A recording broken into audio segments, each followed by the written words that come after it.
रोजे की नियत कैसे करे? रसूलुल्लाह सल्लल्लाहु अलैहि वसल्लम ने फरमाया कि जिसने फजर से पहले रोजे की नियत नहीं की उसका रोजा नहीं होगा। लेकिन नियत जो है वो दिल का नाम, जो ये अल्फाज बने हुए वो बिसौमिन गदिन नवेतो के अल्फाज, ये नबी सल्लल्लाहु अलैहि वसल्लम से साबित नहीं है। नियत का क्या है? नियत आप रात को जब सोएंगे उस वक्त आपके दिल में होगा, अलार्म लगाएंगे, अपने घर वालों को बोलेंगे भाई सुबह रोजा रखना है, यही नियत है। बाकी कुछ अल्फाज बोलने जो है नबी सल्लल्लाहु अलैहि वसल्लम से साबित नहीं।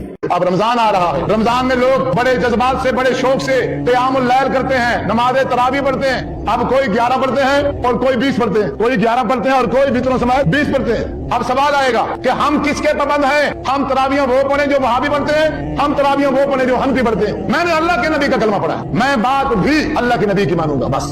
कुरान में क्या है, हदीस में क्या? मुअत्ता इमाम मालिक की सही हदीस, यानी हजरत उमर फारूक रजी अल्लाह ताला अन्हु की खिलाफत में उन्होंने हजरत उबई बिन काब, हजरत तमीम दारी रजी अल्लाह ताला अन्हुमा को हुक्म दिया कि तुम दोनों नमाज तरावी पढ़ाओ 11 रकात मस्जिद नबवी में। और हमारे दूसरे भाई जो 20 का रट्टा लगाए हुए हैं वो भी कहते हैं, मुअत्ता इमाम मालिक की हदीस है कि हजरत उमर फारूक रजी अल्लाह ताला अन्हु के दौर में उनकी खिलाफत में 20 रकात नमाज तरावी पढ़ाई जाती थी।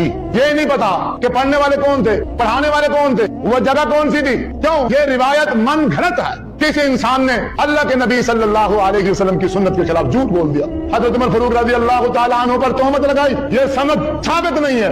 अब एक तरफ से झूठ है और दूसरी तरफ से सच खड़ा है, और तीसरा आयशा सिद्दीका रज़ी अल्लाह तआला अन्हा की सही रिवायत आप उठाओ बुखारी शरीफ, अम्मी जान फरमाती हैं आप सल्लल्लाहु अलैहि वसल्लम रमजान हो या रमजान के अलावा की रात हो, आप 11 रकात से ज्यादा नहीं पढ़ते। और यहाँ इल्ला माशाअल्लाह कोई मस्जिद होगी जहां सुन्नत के मुताबिक नमाज तरावी होती है, वरना नहीं है। अम्मी आयशा रज़ी अल्लाह तआला अन्हा फरमाती हैं आप सल्लल्लाहु अलैहि वसल्लम वो 11 रकात पढ़ते कैसे थे? 2 हदीसें हैं। एक हदीस में है कि आप 4 रकत पढ़ के सलाम फेर देते, फिर आप 4 और पढ़ते, फिर आप 3 वितर पढ़ते।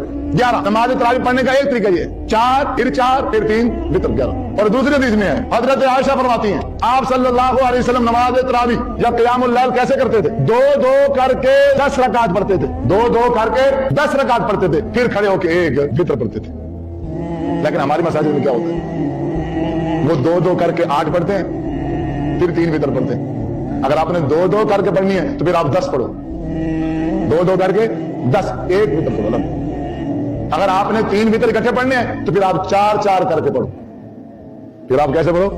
4-4 करके पढ़ो। तो सबसे बेहतरीन और अफजल तरीका जो है वो ये है कि 2-2 करके 10 रकात पढ़ी जाएं और फिर एक वितर पढ़ा जाए। ये हमारे नबी सल्लल्लाहु अलैहि वसल्लम का मामूल। मुझे अफसोस है इन मुसलमानों पर कि इनके सामने अल्लाह के रसूल का तरीका भी आ जाता है, इनके सामने नबी सल्लल्लाहु अलैहि वसल्लम का फरमान भी आ जाता है, लेकिन ये फिर भी उसको कबूल करने के लिए तैयार नहीं है। ये मौलवियों के बनाए हुए तरीके को मानने के लिए तैयार है।